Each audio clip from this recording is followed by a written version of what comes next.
The horrifying scene from The Young and the Restless in which Jack did the unthinkable. He got the last word on Victor. Hello everyone, my name is Oliver.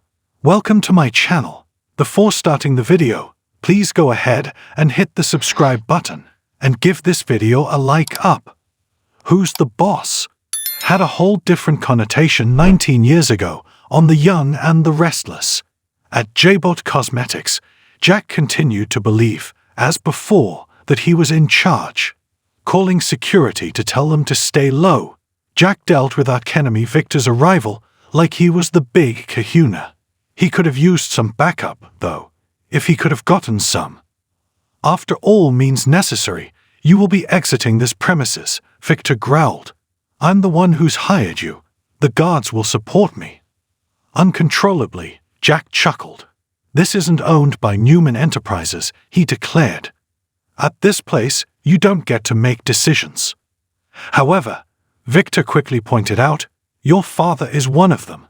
What do you suppose your father will say when he learns that your personal security detail escorted you out of his building?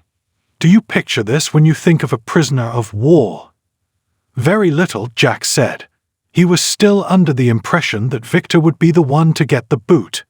But the most unwelcome awakening was about to happen to him. Your sister is a prominent official here, and she requested me to help her keep the company from going bankrupt. When will it hit you, Jack? Regardless of your feelings, I am here to complete that task. Victor was determined to get Jack's desk in particular for this reason.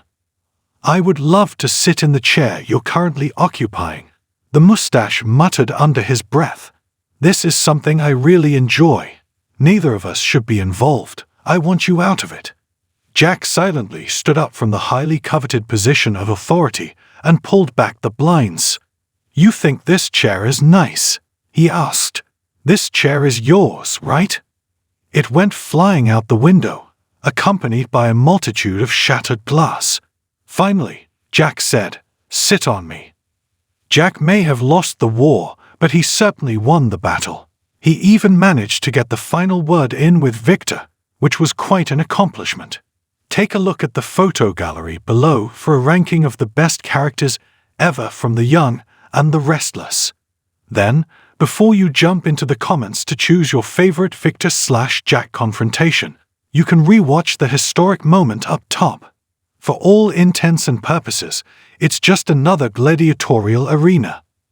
The fight that The Young and the Restless boss lost in the backstage clash. ***, why he might have been correct. The late William J. Bell is revered as a legend by both professionals in the field and lovers of soap operas. Put another way, he was an expert in his field. There's hardly a day that goes by without someone mentioning the guy who co-created The Bold and the Beautiful and The Young and the Restless with wife Lee Phillip Bell. Whenever they do, it's usually with awe and an acknowledgement that he is unparalleled in modern storytelling. The plot didn't turn out the way he had planned, though, in the case of Young and Restless's hour-long expansion. He confessed, I thought the half hour was such a perfect form in an interview with On Writing magazine from 1997, an interview that any admirer of the genre, or even those working in it today, would do well to read. Do not remain silent if you are a woman who has been the victim of violence. As head writer for Days of Our Lives, Bell was so against the idea of hour-long soaps that he stopped NBC from making the show longer. I told you, you go to an hour, or I'll leave you. He confessed. His departure from that position allowed NBC to proceed with its strategy. Thus, Bell resisted CBS's attempt to lengthen the life of the show 8 years into its phenomenally successful run. I was under a lot of pressure, but I chose to ignore it, he reflected. Much to Bell's dismay, the network eventually prevailed, and the show was extended to 1 hour on February 4, 1980. We did it, even if the show's creator wasn't exactly delighted, and the end outcome. When we went to an hour, we were at the top of the ratings. Are you interested in learning the details? Re-establishing that position required a period of 4 years. a period of 4 years.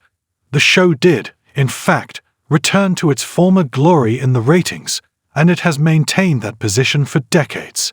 Was Bell correct in opposing the expansion, though? Would popular daytime dramas like Guiding Light and All My Children still be airing today if their networks had reduced their running times to 30 minutes instead of cancelling them altogether? The Bold and the Beautiful has stuck to its original format, which is really interesting to consider, is one of the most watched serials globally. Thanks for watching this video. Please subscribe my Isa Media to our channel and stay with us.